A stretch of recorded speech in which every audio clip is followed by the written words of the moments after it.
이렇게 나와주셔서 감사합니다. 감사합니다. 반갑습니다. 예, 반갑습니다. 반갑습니다. 예, 바쁘시고 귀한 분 모셨습니다. 노무현재단 시민학교 교장 선생님이시죠? 천호선 선생님 모셨습니다. 예. 친구랑 차 마시러 온다는 그런 생각으로 왔는데 선생님이라고 해서 굉장히 어색하긴 합니다만 편안하게 그냥 말씀 나누고 그런 시간을 갖도록 하겠습니다. 그 시민학교 교장으로서 주로 하시는 일이 어떤 일이세요? 아시겠지만 노무현 재단이라는 게 있고요. 재단에 제가 재단 이사를 맡고 있으면서 일종의 상근 이사를 하고 있어요. 이사가 여러 명 있지만 그 중에 상근 이사를 하면서 제가 특별히 맡고 있는 임무가 두 가지인데 두 개가 연결이 되어 있는데 하나는 지금 봉화에 노무현 기념관을 짓고 있고요. 봉화마을에 내년 5월 달에 개관이 되는데 동시에 하다 보니까 어떻게 순차적으로 하려는 게 동시에 진행되는데요. 서울에는 일단 가칭 노무현 시민센터라는 곳을 창덕궁 옆에 짓고 있습니다.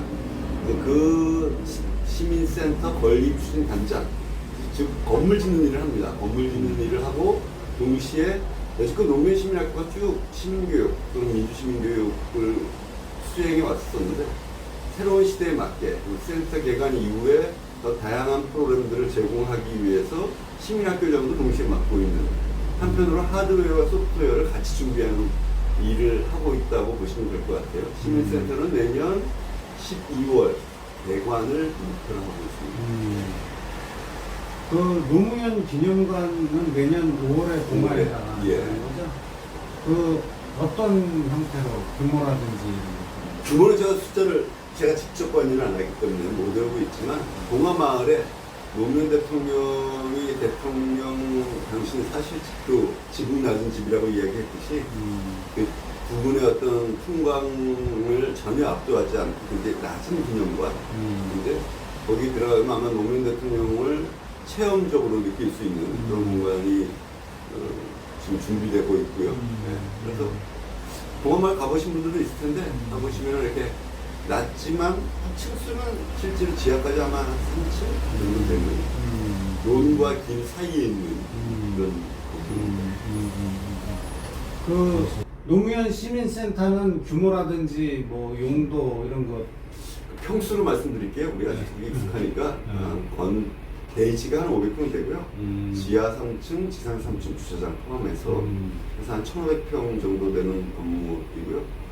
그 안에 이제 여러 가지가 있습니다. 지하에는 한 200명까지 들어갈 수 있는 공연장, 행사할 수 있는 곳, 그 다음에 이런 유튜브 같은 1인 미디어를 할 수 있는 미디어 센터가 몇 개 있고요. 그 다음에 강의실과 요즘 혹시 들어보셨는지 모르겠는데 코워킹 스페이스라고 해서 시민들이 여러 가지 활동을 하거나 모임을 할 때 쓸 수 있는 어떤 사무 공간, 회의 공간, 토론 공간을 제공하기 위한 그런 시설들도 있고 또 대통령의 서가 그래서 노무현 대통령과 관련된 또는 뭐 정치와 관련된 책들을 마음껏 볼 수 있는 공간도 만들고요. 강의실이 한 3개 되죠. 그리고 맨 위에는 거기 창덕궁 안이 들여다 보여요. 그래서 뷰가 괜찮아서 차 마실 수 있는 카페테리아 같은 것도 만들고 있습니다. 진척은 잘 되고 있나요? 잘 되는데요. 이 땅을 이해찬 이사장 시절에 그렇게 어려운 걸 경매로 따로 나온 걸 뭐 사셨어요. 위치도 어떤 서울 중심부니까 좋죠. 좋은데 딱 단점이 뭐냐면 일단 창덕궁 바로 옆이라 건축 고도나 이런 데서 건물 고도나 제한이 많았고 땅속이 원래 북악산서부터 그쪽이 다 돌산이 있지만 땅속이 수천 돌덩어리예요. 그 돌을 주변의 민원을 최대한 안 주면서 깨고 걷어내는 일이 큰 일입니다. 그래서 지금 밑에 돌 깨고 있는 과정이라고 생각하시면 됩니다. 재정적 어려움은 없어요? 재정적으로 어렵다기보다 돈이 많이 들죠. 돈이 많이 들고 건물을 짓는 것도 고민이지만 짓고 난 뒤에 이 운영을 하는데 큰 수익이 나지 않을 텐데 어떻게 시민들이 거의 비용을 들이지 않고 자율적으로 쓸 수 있는 공간이면서도 이 관리를 유지할 것인가 그리고 또 유익한 프로그램들을 제공할 것인가 큰 고민이라서 건물을 짓는 건 여지껏 회원들이 내주시는 회비 그 다음에 이번에 특별모금을 뭐 우리가 2년 내내 진행하는데 특별모금 그리고 국가에서 약간 사업 지원이 있어요. 그걸 4개 합하면 건물을 짓는 것까지는 별로 걱정이 안 되는데 그 뒤에 이것을 질 좋은 프로그램들을 운영하기 위해서 또 시민 활동을 지원하기 위해서 드는 관리, 유지 비용 이런 부분을 어떻게 해결할 것인가가 사실 가장 큰 고민이라고 보시면 될 거예요.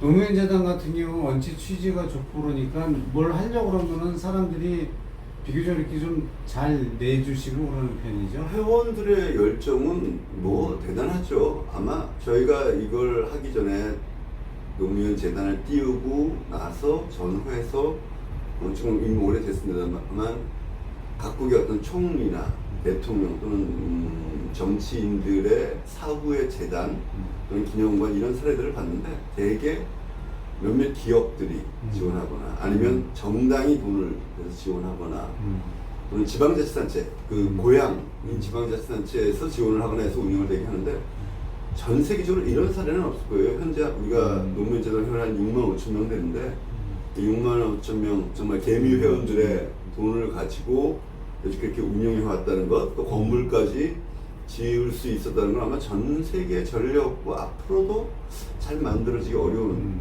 것이다. 그러나 지금 현재 좀 돈은 더 필요해서 특별 모금을 했는데 저희가 특별 모금의 목표에 현재까지 반 모았어요. 나머지 내년 이제 12월까지 건물을 지면서 수시로 저희가 손을 좀 벌릴 생각입니다. 뭐그 건물 짓는 거랑 코로나는 상관없어요? 짓는데 모든 현장이 다 마스크 쓰고 작업합니다. 그래서 큰 지장은 없지만 현장에서 일하시는 분들은 굉장히 힘드실 거예요. 그리고 나머지는 큰 문제가 없고 이제 이런 문제가 있죠.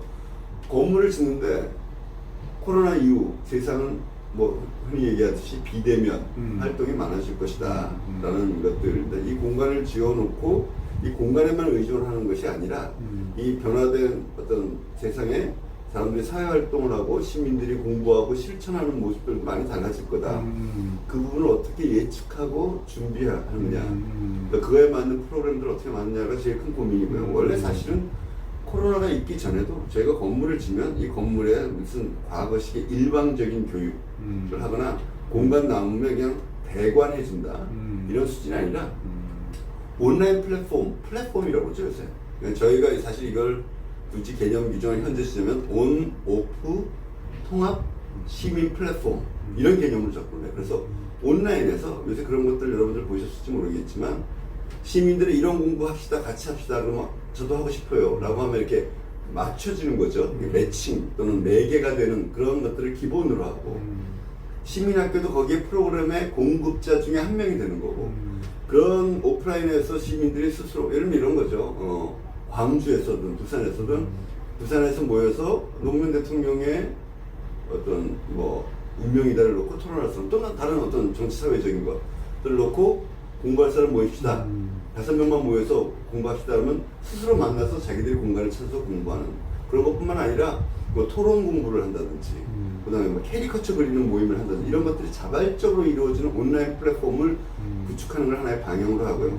그런데 서울 또는 이제 노무현재단의 지역위원회가 한 8군데 돼요. 그런 데서의 공간에서도 그걸 할 수 있도록 그 공간도 빌려주고 필요하면 저희가 여건면 되면 약간의 강사를 모신다든가 할 때 재정적 지원도 해주고 이런 진짜 말 그대로 플랫폼이라는 어떤 아이디어한 모습에 맞게 해보려고 하는데 원래 그런 생각을 했었는데 마침 코로나19 이후로는 더더욱 그런 것들, 그런 방향으로 시민들의 자발적인 그런 거죠. 노무현 대통령 묘비명 뒤에 있는 대로 깨어있는 시민들의 줄 때 힘을 키우는 것, 시민의 민주주의 역량을 키우는 것. 다만 그것을 우리가 기획해서 내려먹이는 게 아니라 시민들 스스로 하게 하고 저희는 돕고 좋은 프로그램을 제공하고 공간도 제공하고 약간의 재정적 지원도 하고 필요하면 어떤 활동을 하거나 어떤 공부를 하고 싶으면 그것과 관련된 전문가나 시민단체를 연결시켜서 멘토링이나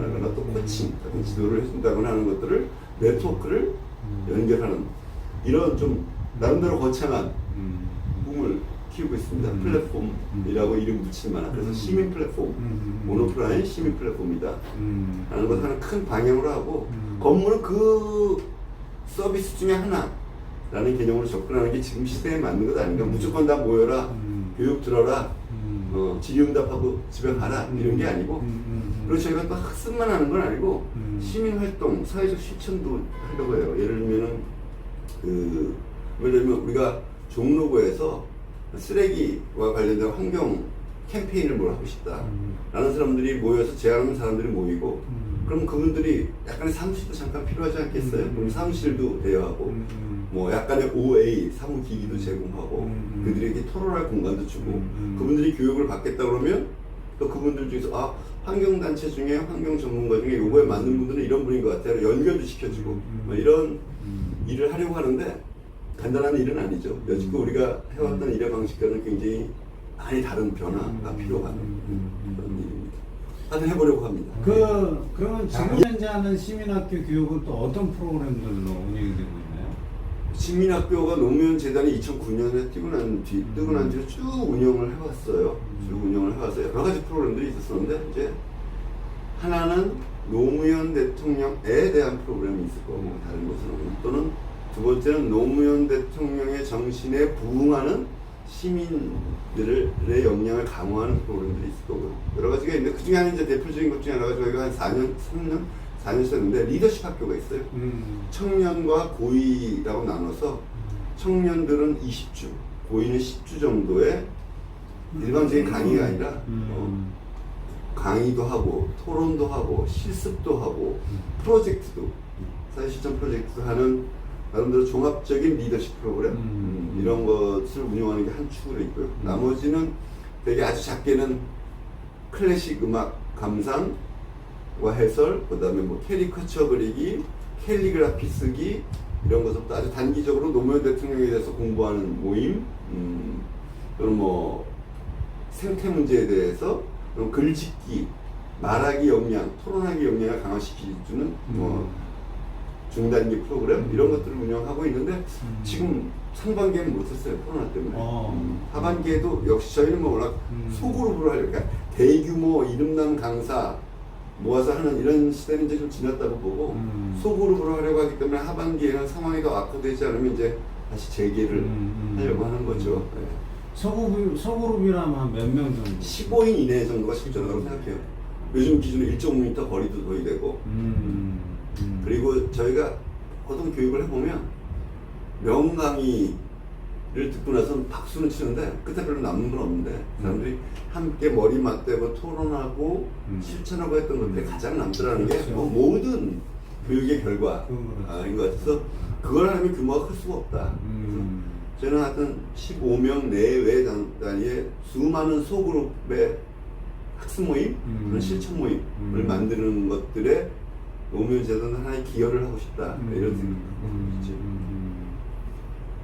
그러면 그분들은 주로 이렇게 새로 교육받으실 분들은 어떻게 모집을 하죠. 홈페이지를 통한 모집이에요. 홈페이지. 홈페이지를 통해서 모집하고 뭐 당연히 SNS 이용하는데 회원들 반, 회원 아닌 분들 반 이렇게 많이 보시면 들은 사람 또 듣고 그러지 그렇죠. 않아요? 어떤 하나의 프로그램을 들어서 좋았으면 그 유사한 프로그램이나 다른 노무현 시민학교에서 하는 프로그램 듣는 분들이 겹치는 분들이 확실히 많죠. 그리고 이제는 저희 리더십 학교 같은 경우는 처음에 모이기 쉽지는 않았는데 이제 입소문들이 나서 그 교육을 받아보는 사람들이 뭐 부족한 점이 있지만 되게 긍정적인 평가를 해주면 역시 이제 바이럴 시대더라고요. 입소문을 통해서 사람들이 모이는 거는 큰 문제 없고 사람이 안 모일 것 같은 강의는 안 하죠. 그게 정답이죠. 그게 정답이죠. 잘 안 모일 것 같다 그러면. 그리고 제일 큰 게 요새는 워낙 시민 교육들이 많아서 다른 데서 하는 거 똑같은 걸 할 생각은 없어요. 그렇지. 노무현 재단다운 특성, 성격에 맞는 차별성 있는 프로그램들을 계속 개발하는 것 이런 것들이 뭐 매일매일의 과제이죠. 요즘 진짜 뭐 이런 교육기관들이 많잖아요. 그죠? 시민교육이 많이 확대됐습니다. 근데 이제 변하고 있어요. 옛날에는 다 교육하는 거였는데 이제는 자율적으로 자기 주도적 학습 이런 거 하잖아요. 중고등학교, 초중고등학교. 그래서 스스로 뭘 공부하고 싶다. 뭐 공부할 사람 모여라. 라고 하면 그 다음에 이제 저희가 도와주는 건 좋은 강사를 소개시키거나 프로그램들을 좀 짜주거나. 그러니까 저희도 이제 옛날처럼 몇 명 섭외해서 강의 계획표 1주차 누구 2주차 이런 방식이 아니라 시민들이 제안하는 것에 맞는 최선의 프로그램들을 기획해주고 강사를 찾아주고 아까 말씀드린 멘토링이나 코칭을 할 수 있는 분들을 찾아서 연결시켜주는 일. 근데 이래 네트워킹을 하는 거죠. 일의 성격이 달라지는 거예요. 그럼 그 교육 받으실 분들이 그런 요구 사항들을 먼저 이렇게 얘기를 하고 그 그런 얘기할 시간들을 가져요. 그러니까 우리가 평소에 교육하는 방식에서 그렇게 해왔는데 이제는 그것을 온라인에서 시장을 여는 거죠. 그런 것들을 제안하고 그다음 참여하고 당신들이 이런 것들을 도와달라는 지원을 요구하고 하는 것들이 어우러지는 것이 하나의 플랫폼 공간이다. 그래서 지금은 아직은 그런 정신을 갖고 이렇게 소소하게 운영하고 있는데 이제는 그것을 온라인 장을 하나 만들려는 것, 대검과 더불어서 시민센터 동시에 추진하고 있는 거다. 그 어떻게 뭐 노무현 재단이나 시민학교나 이런 거는 별 큰 어려움 없이 원래 취지대로 잘 가고 있는 건가요? 원래 취지가 무엇이냐가 사람마다 다르면 기준도 다르겠지만 대개 회원들 어느 곳이 이제 후원 회원들인데 회원분들의 한 7~80%는 언제나 믿고 맡기니까 알아서 잘해. 날 귀찮게 하지 마. 정당도 많이 그렇죠. 근데 재단 회원들도 그냥 믿고 맡기시는 분들도 있고 여러 가지 의견을 제출하시는 분도 있고 때로는 어떤 행동에 대해서는 이견이 있는 경우도 있을 수 있죠. 당연히. 예를 들면은 유시민 이사장이 알릴레오를 하면서 엄청난 그 구독자와 조회수를 하면서 그게 꼭 재단에 맞는 거냐라는 것에 대해서 그건 좀 아니지 않을까라고 생각하는 분들도 있어요. 그렇지만 이제 다수는 그것이 좋다고 생각하시기 때문에 저희가 그런 걸 염두에 두면서도 이제 진행을 하고 이제 유시민 이사장이 알릴레오 가지고 이제 그죠? 정치적인 현안들을 다루는 것들은 일단 저희가 마무리했으니까 앞으로 이제 알릴레오를 새롭게 기획을 하고는 있는데 정치적 주제, 정치 현안을 다루는 시사 프로그램을 완전 다른 방향으로 검토를 하고 있고요. 그런 것도 약간의 이견이 있었던 프로그램이죠. 그 바쁘신데 이렇게 와주셔서 너무 감사하고요. 아, 다 끝나나요? 혹시, 짧네. 혹시 뭐 하시고 싶은 아니에요, 거 아니에요. 없으세요? 글쎄 갑자기 뭐 드릴 말씀이 진지하게 드릴 말씀이 있지는 않고요. 뭐 어떻든 오늘 노무현 재단, 노무현 시민센터 이야기를 하게 됐으니까 노무현 대통령이 약간 이 성찰하는 지도자시잖아요. 우리가 진보의 미래, 성공과 좌절 같은 경우 보면 이 퇴임 이후에 쓴 글들 이런 건데 그런데 노무현 대통령이 갖고 있는 결론을 제가 감히 말씀드리면 최종적으로 그런 거더라고요. 이런 표현이 나오는데 민주주의든 진보든 국민이 생각하고 행동하는 만큼 간다. 이게 그분의 최종적 저는 정치에 대한 결론이다. 그리고 스스로는 실용적 또는 합리적 진보주의 그리고 시민 참여 민주주의라는 큰 방향을 갖고 계시다고 보는데요. 하여튼 결론적으로 대통령 생각은 그런 거예요. 진보 대통령이 돼도 국민들이 생각하고 행동으로 뒷받침해주면 이룰 수 있는 게 별로 없더라. 거꾸로 보수 대통령이 돼도 시민들이 밀고 나가면 역사의 진전은 있더라. 이게 정치서부터 대통령까지 해본 분의 하나의 결론. 저는 그게 굉장히 중요한 거라고 보고 그래서 그런 시민의 힘을 강화하는 것들이 저희 노무현 재단이 특히 이제 작년 10주기였고 올해 11주기서부터 추모 중심에서 그런 힘을 키우는 것 중심으로 이제 전환한 거고요. 그런 부분에 대해서 좀 지켜봐 주시고 격려해 주시고 뭐 딴 거 없고요. 센터 지면 내년 12월 달에 준공을 할 수 있어야 될 텐데요. 대만을 놀러 오십시오. 그냥 아무나 와서 차 마시고 책 보고 수다 떨고 또는 필요하면 우리 공부를 할 테니까 강의실 좀 빌려줘. 우리 무슨 행사를 할 테니까 공연장 좀 빌려줘. 이런 여기 좀 굉장히 열악하잖아요. 내가 유튜브를 할 테니까 스튜디오 좀 빌려줘. 그럼 저희가 거의 아직 가격 정책을 정하지 않았지만 공제가 갖게 빌려드리고 시민들이 빠글빠글한 그러니까 우리 유시민 이사장 표현에 의하면 노무현 재단은 회관이 아니라 시민들이 주인인 공간 시민들이 와서 마음껏 활용할 수 있는 공간을 만들려고 하고 그래서 어렵지만 어떻든 접근성이 좋은 서울 중심에다가 했습니다. 지켜봐 주시고요. 특별 모금도 거들어 주시면 더 좋고요. 나중에 개관하면 여러분들이 와서 여러분들의 주인이 되십시오. 그게 제일 큰 부탁입니다. 네. 감사합니다. 감사합니다. 예. 짧게 됐습니다.